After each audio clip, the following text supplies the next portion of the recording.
पाहिल्यानंतर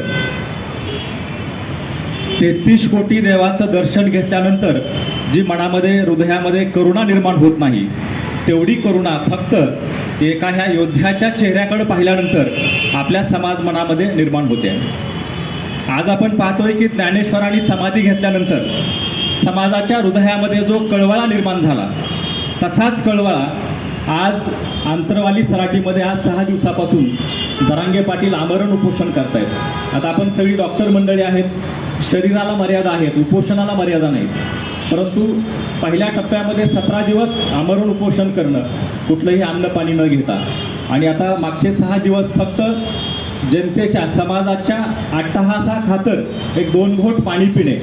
आणि म्हणून छत्रपती शिवरायाच्या नंतर जर कोणाच्या पाठीमागं महाराष्ट्रातील मराठा समाज एकवटलेला असेल तर तो फक्त जरांगे पाटलांच्या पाठीशी थांबलेला आहे. आज त्यांचं शिक्षण काय आहे, त्यांची परिस्थिती काय आहे हे पाहून समाज त्यांच्या पाठीशी उभा राहिलेला नाही आहे. तर त्यांचा जो प्रामाणिकपणा आहे, आज आपण 58 मोर्चे 2016 पाहिले, 58 मोर्चे मॅनेज करणारे राजकीय मंडळी पाहिली, मोठे मोठे महाराज पाहिले, छत्रपती पाहिले, परंतु छत्रपतीच्या नंतर जर खरा छत्रपती कोण असेल तर तो आपला जरांगे पाटील हा खरा आपला छत्रपती. कारण छत्रपतीने आयुष्यभर रयतेची काळजी वाहिलेली आहे. छत्रपतींनी 24 तास 12 महिने प्रत्येक सेकंद हे रयतेसाठी काम केलेलं आहे. आणि म्हणून एवढ्या 350 वर्षानंतर फक्त रयतेसाठी आणि समाजासाठी काम करणारा एकमेव योद्धा हा आपल्याला जरांगे पाटलांच्या संदर्भात मिळालेला आहे. तर आपण सगळे सुशिक्षित आहोत, थोडं आरक्षण काय चीज आहे आपण समजून घेतलं पाहिजे. 1950ला डॉक्टर बाबासाहेब आंबेडकरांनी पहिलं आरक्षण SC समाजाला दिलं आणि दुसरं आरक्षण ST समाजाला दिलं. 1950ला 2 आरक्षण दिले गेले. SC समाजाला घटनेनुसार 13% आरक्षण भेटलं आणि ST समाजाला घटनेनुसार 7% आरक्षण भेटलं. 13 आणि 7 हे 20% आरक्षण आहे. बाबासाहेबांनी घटनेत तरतूद केली की SC आणि ST समाजाची जेवढी लोकसंख्या आहे त्या राज्यामध्ये लोकसंख्ये एवढं त्यांना आरक्षण द्या. आणि म्हणून 50च्या आरक्षणाचा जर आपण आढावा घेतला तर 50ला SC समाज या महाराष्ट्रामध्ये 13% होता म्हणून 13% आरक्षण दिलं गेलं. ST समाज 7% होता म्हणून त्यांना 7% आरक्षण दिलं गेलं. त्याच्यानंतर प्रत्येक जात आरक्षण मागू लागली आणि मग काकासाहेब कालेलकर आयोग पंडित नेहरूच्या काळापासून नेमलेला होता. त्यांनी जवळपास 400-450 जाती ह्या वंचित आहेत असा अभ्यास केला. परंतु नतद्रष्ट सरकारांनी म्हणजे VP सिंग पंतप्रधान होईपर्यंत हे आरक्षण लांबणीवर टाकलं आणि VP सिंग पंतप्रधान झाल्यानंतर त्यांनी मंडल आयोग नेमला आणि मंडल आयोगानं OBC प्रवर्गामध्ये आरक्षण देण्याची तरतूद केली. तर मंडल आयोगानं दुसरी एक तरतूद केलेली आहे की OBC आरक्षण हे संख्येच्या 50% भेटतं, संख्येच्या अर्ध भेटतं, पूर्ण नाही भेटत. आज महाराष्ट्रामध्ये 52% आरक्षण आहे, परंतु कागदोपत्री फक्त 50% आरक्षण दिलं जातं. 2% गोवारी समाजाला जे आरक्षण भेटलेलं आहे ते ॲडजस्ट केलं जातं. प्रत्यक्षात 50%च्या वर आपण जात नाही. आता एक लक्षात घ्या, 20% जर SC STचं आरक्षण काढलं तर 32% आरक्षण हे OBCचं महाराष्ट्रामध्ये चालू आहे. मग 32% आरक्षण जर OBCचं सुरू असेल तर OBCची लोकसंख्या ही 64% असली पाहिजे, म्हणजे मंडल आयोगाच्या नियमानुसार. आता हे 64% आहेत. आमचे SC ST बांधव 20% आहेत. 64 आणि 20 किती झाले? 84% झाले, बरोबर आहे. 13 ते 14% महाराष्ट्रामध्ये मुस्लिम समाज आहे. एक आपण 10% गृहीत धरू, एक 3-4% कमीच गृहीत धरू. 84 10 94% आहे. 6% हा सवर्ण समाज आहे. 3.5% ब्राह्मण आहेत, गुजराती आहेत, मारवाडी आहेत, पारशी आहेत, सिंधी आहेत, असा समाज 6% झाला तर हे 100% आरक्षणाचं सूत्र पूर्ण होतं. आणि मग मराठा हा मंगळावर गेलाय का चंद्रावर गेलाय ह्याचं आपल्याला आता संशोधन करावं लागेल. आणि म्हणून जरांगे पाटील अशिक्षित जरी असले तरी त्यांचं शहाणपण, त्यांचा अनुभव खूप मोठा आहे. त्यांना माहीत आहे की 50%च्या वर आरक्षण मागितलं की आपल्याला आरक्षण भेटत नाही. मागच्या 30 वर्षामध्ये आमचा खेळखंडोबा हाच झालेला आहे की आरक्षणाचं स्टॅटिस्टिक आम्ही समजून घेतलेलं नाही. मित्रांनो, आपल्याला माहीत आहे 2018ला मोदी सरकारनं 102वी घटना दुरुस्ती केली. आपण कायद्याचे अभ्यासक नाहीत, भावनेवर चालणारा आपला समाज आहे. 102वी घटना दुरुस्ती ऑगस्ट 2018 मध्ये मोदी साहेबांनी लागू केली आणि राज्याचे सर्व आरक्षणाचे अधिकार हे केंद्र शासनाकडे आहे. शिंदे साहेबांनी किती जरी मनातून प्रयत्न केले आरक्षण द्यायचं, तरी कुठलंही राज्य शासन आता आरक्षण आपल्याला देऊ शकत नाही. आपल्याला आरक्षण देऊ शकते फक्त केंद्र सरकार देऊ शकते. आणि केंद्र सरकार म्हणजेच फक्त आज 2 माणसं आहेत. आपल्याला माहित आहे मोदी आणि शहा ही 2च माणसं केंद्र चालवत आहेत. आज त्या 2 लोकांच्या जोपर्यंत मनात येत नाही तोपर्यंत कुठल्याच जातीला महाराष्ट्रामध्ये आरक्षण भेटू शकत नाही. आणि मग आपण थोडं भावनेच्या भरामध्ये जाळपोळ करतो, ह्या सगळ्या गोष्टी करतो, दबाव वाढलाच पाहिजे. परंतु आरक्षण जर आपल्या पदरात पाडून घ्यायचं असेल तर थोडं आपण घटनात्मक मार्गाने जाणं आवश्यक आहे. रावणाचा जसा जीव बेंबीमध्ये होता, रावणाचा जीव जसा बेंबीमध्ये होता तसा प्रत्येक राजकारण्याचा जीव हा मतपेटीमध्ये असतो. आज महाराष्ट्रामध्ये 5 कोटी समाज, 32 ते 34% समाज मराठा समाज आहे. आज मराठा समाजाला मानणारा आज धनगर समाज आहे. ओबीसी मधले बहुतांश घटक आज गाड्यामध्ये आपल्याला आपण भावाप्रमाणे राहतोय. आज आमचा मुसलमान भाऊ आहे, परंतु भाजपवाल्यांनी मुसलमान हा छत्रपतींचा खरा शत्रू होता हा इतिहास आम्हाला सांगितला गेला. आणि म्हणून हा चुकीचा इतिहास पुढे आणल्यामुळं मुस्लिम बांधव आमच्यापासून दूर गेला. आणि आज महाराष्ट्रामध्ये एक गोष्ट लक्षात घ्या, आज 32-31% जर मतदान झालं एखाद्या पक्षाला तर तो पक्ष आज सत्तेमध्ये येतोय. आज 32 ते 34% मराठा समाज आहे, त्याच्या खालोखाल धनगर समाज आहे, मोमेडियन समाजाची संख्या खूप मोठी आहे.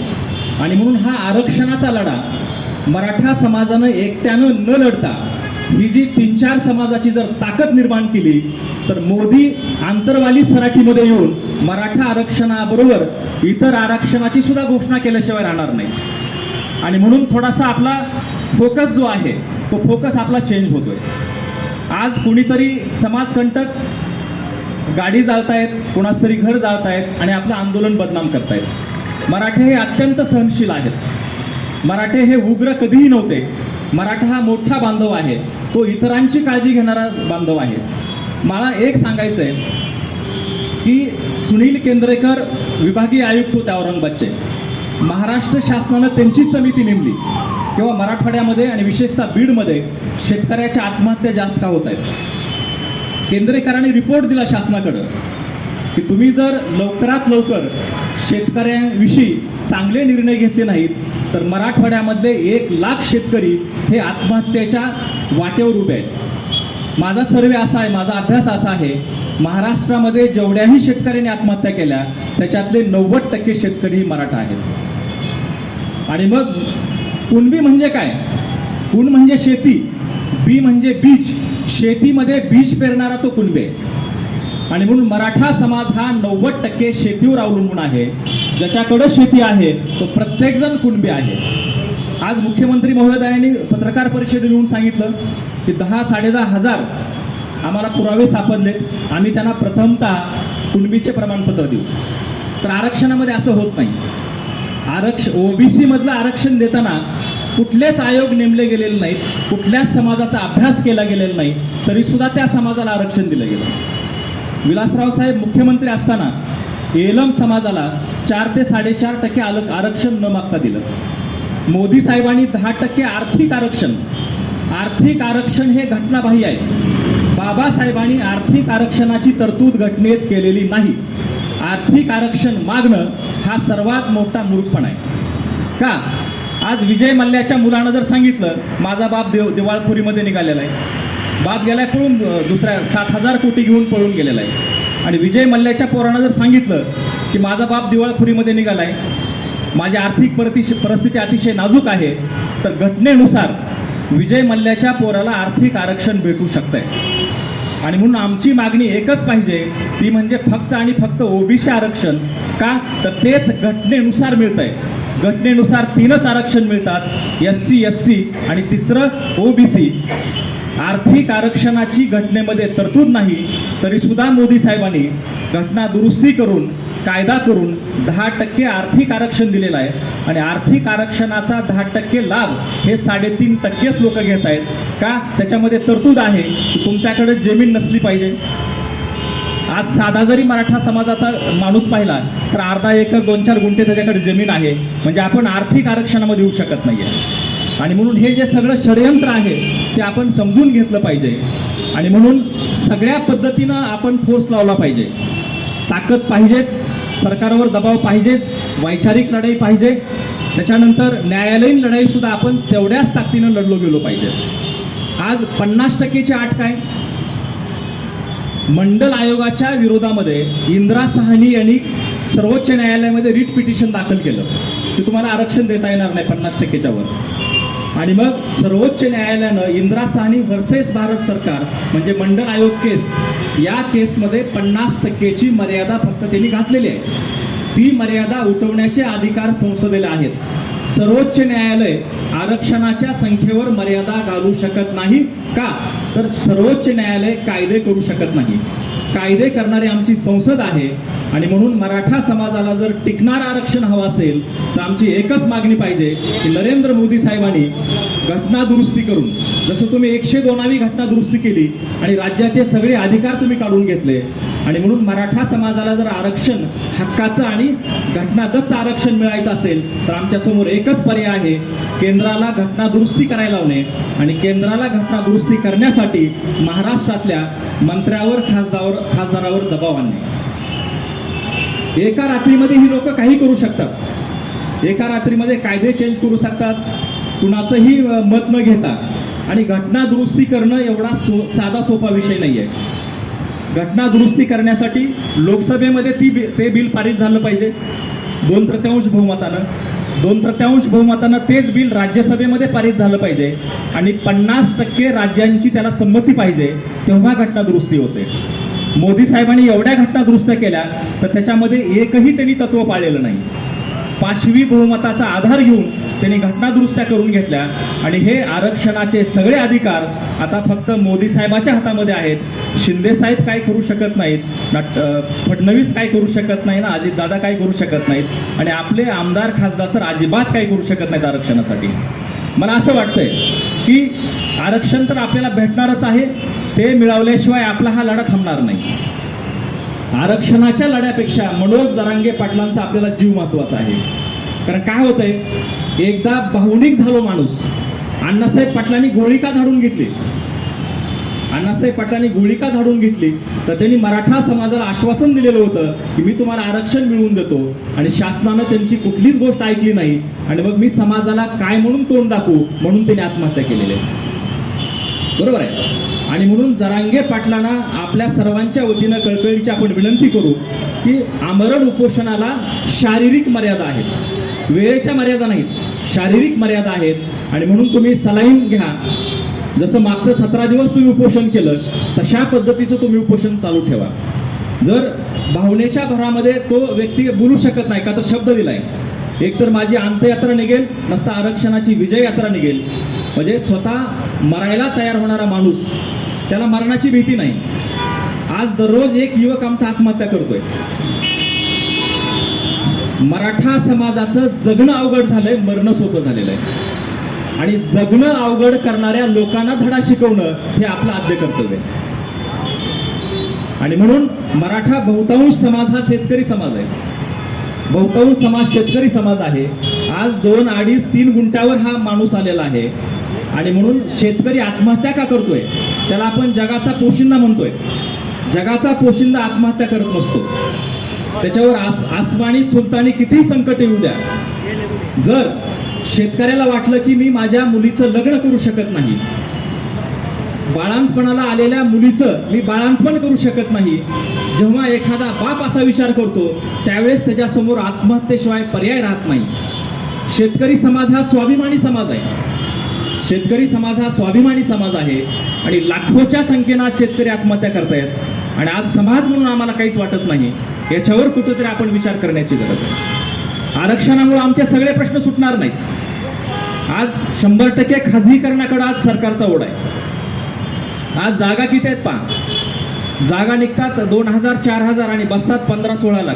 मी मागच्या 20 वर्षापासून स्पर्धा परीक्षा केंद्रामध्ये काम करतोय. मला माहिती आहे किती जणांना नोकऱ्या लागणार आहेत. नोकऱ्यामुळे प्रश्न सुटणार नाहीत जोपर्यंत शेतीचे प्रश्न सुटत नाहीत. म्हणजे सगळ्यांना भरभरून देणारा आमचा शेतकरी, तो जर विवंचनेमध्ये असेल, तो जर आत्महत्येच्या विचारामध्ये असेल, तर समाज म्हणून आमचं कर्तृत्व शून्य आहे. आणि म्हणून जे सुशिक्षित लोक आहेत त्यांनी जरा थोडं समाजाकडं वाकून पाहण्याची गरज आहे. आज आमचे अनेक संघटनेचे माझे मित्र इथं बसलेले आहेत. मागच्या 20 वर्षामध्ये संघटनेचा फोन आला मला की सर, हा गरीब विद्यार्थी आहे आणि त्याची तुम्ही फीस घेऊ नका. दरवर्षी हजारो पोरं मी मोफत शिकवलेले आहेत आणि मागच्या 20 वर्षामध्ये 11,500 पोरांना नोकऱ्या देण्यामध्ये माझा खरीचा वाटा आहे. प्रत्येकानं आपली जबाबदारी ओळखली पाहिजे. ठीक आहे, आरक्षण तर मिळेल, परंतु या विद्यार्थ्यांचे प्रश्न सोडवण्यासाठी आपलं काय सहकार्य करता येईल ते सहकार्य प्रत्येकानं केलं पाहिजे. आणि 2016च्या लढ्यानंतर मराठा समाज हा एकवटलेला आहे, जागृत झालेला आहे. प्रत्येकजण आपापल्या परीनं प्रत्येकाला मदत करतोय. परंतु हा लढा हा नोकरीचा नाही. जर आम्ही शिकू शकलो नाही तर आम्हाला नोकऱ्या कुठून भेटणार आहे? आज एक करंटचं उदाहरण सांगतो की माझी मुलगी महिला पॉलिटेक्निकला मेरिटवर लागली. तिच्या एक आरक्षणामधून 2-4 मुली, त्याला SC STच्या मुली की ज्यांना 60-68% मार्क्स आहेत, त्यांना इंग्रजीमध्ये स्वतःचं नाव लिहिता येत नाही, त्यांना आरक्षणाचा फायदा घेऊन आज तिथं ॲडमिशन भेटतंय. आणि आज आमच्या 95-96% ओपनच्या मुली, मराठा समाजाच्या मुली आज कॉलेजच्या बाहेर आहेत. पण हा अन्याय नाही का? आणि म्हणून आरक्षणामुळं आज आम्हाला आमचा हक्क भेटतोय, शिक्षणाचा हक्क भेटतोय. आणि शिक्षण हे वाघिणीचं दूध आहे आणि ते प्राशन केला तरच समाज गुरगुरेल. आज आपण 21व्या शतकामध्ये राहतोय. जर आज आम्ही अडाणी असू, आम्ही जर शिक्षण घेतलेलं नसेल, आणि म्हणून भाऊराव पाटील म्हणायचे, माझ्या पोरांवर भीक मागायची जरी वेळ आली तरी त्याच्या हातात डिग्रीचं एक वेटूळ असलं पाहिजे, का तो आयुष्यभर भीक मागणार नाही. आणि म्हणून शिकणं महत्त्वाचं आहे आणि शिक्षण घेण्यासाठी आरक्षण भेटणं त्याच्यापेक्षा जास्त महत्त्वाचं आहे. आणि म्हणून समाजाच्या समस्या भरपूर आहेत. आपला पहिल्यांदा सगळा फोकस आपण आज आरक्षणावर केला पाहिजे. पहिलं काम आपण सर्वांनी करूया. जरांगे पाटलांचं उपोषण लवकरात लवकर पाण्यावर आणि सलाईनवर कसं येईल तिथपर्यंत आपण पाहूया. का तर जरांगे पाटलासारखा योद्धा मिळायला आम्हाला 300-350 वर्ष वाट पाहावी लागली. सगळेजण त्याग करू शकत नाहीत, सगळेजण आत्मसमर्पण करू शकत नाहीत. आत्मसमर्पण करणारा एकच असतो आणि त्या समाजाच्या भल्यासाठी आज ते छत्रपतींचेच वारसदार म्हणून आज समाजासाठी लढतायत. आणि म्हणून आपल्या सर्वांची ती जबाबदारी आहे की त्यांच्या जीवाला काही होऊ नये, कारण ते जर राहिले तरच आपल्याला सगळ्यांना धडा शिकवता येईल. आज मंत्रालयामध्ये माझे अनेक विद्यार्थी आहेत. माझा दररोज संपर्क असतो की मंत्रालयातलं वातावरण काय आहे. ते सांगतात की सर, आजवर 10 वर्ष 12 वर्ष मंत्रालयामध्ये आम्ही काम करतोय. राजकारण्यांनी कोणाचाच जेवढा धसका घेतलेला नाही तेवढा जरांगे पाटलांचा धसका घेतलेला आहे. आणि ही प्रामाणिकपणाची आणि सामाजिक बांधिलकी असलेलीची ही ताकद आहे. आणि म्हणून मराठा समाजाची एवढी मोठी ताकद आज निर्माण झालेली असताना त्यांच्या जीवाला थोडाही काही धक्का लागू नये याची काळजी घेणं एक समाज बांधव म्हणून आपलं कर्तव्य आहे. ज्यांचा जरांगे पाटलाशी डायरेक्ट संपर्क आहे किंवा त्यांच्या जवळच्या लोकांशी संपर्क आहे, त्यांनी फोन करून कळकळीची विनंती करा की जरांगे पाटील, तुम्ही पाणी घेऊन, तुम्ही सलाईन घेऊन एक 17, 18, 20 दिवस उपोषण करा. फक्त अन्न त्याग करू नका, का तर त्याला शारीरिक मर्यादा आहेत. अचानक काय दुर्घटना घडली तर ते मराठा समाज अजून 300 वर्ष मागे जाईल. आणि म्हणून आरक्षण तर आपल्याला भेटणार आहे, तर आरक्षणापूर्वी सगळ्यात मौल्यवान जीव ज्यांच्यामुळं हा लढा उभा राहिला आहे त्यांचा जीव सर्वांसाठी महत्त्वपूर्ण आहे. मी शेवटच्या टप्प्यामध्ये सर्वांना विनंती करतो की जरांगे पाटलाचं उपोषण हे पाण्यावर आणि सलाईनवर कसं येईल त्याच्यासाठी मराठा समाजानं कुठल्या मंत्र्याचा आणि कुठल्या महाराजाचा आणि छत्रपतीच्या फोनची आम्हाला आवश्यकता नाही आहे. बरोबर आहे, हे छत्रपती किती ढोंगी आहेत हे आपण अनेक वेळी मुंबईच्या शेवटच्या मोर्चामध्ये पाहिलेलं आहे आपण, की या महाराजांचे स्वतःला वंशज समजणारे छत्रपती मॅनेज होऊ शकतात. ही अतिशय दुर्दैवाची गोष्ट आहे समाजासाठी. आणि म्हणून आरक्षण भेटल्यानंतर आमचे खरे छत्रपती किंवा छत्रपतीचे खरे वारसदार जरांगे पाटीलच असतील. दुसरा छत्रपती आम्हाला इथून पुढे मान्य नाही. तर मला या ठिकाणी बोलण्याची संधी दिली त्याबद्दल मी सर्व समाज बांधवाचं ऋण व्यक्त करतो आणि या ठिकाणी थांबतो. जय जिजाऊ, जय शिवराय.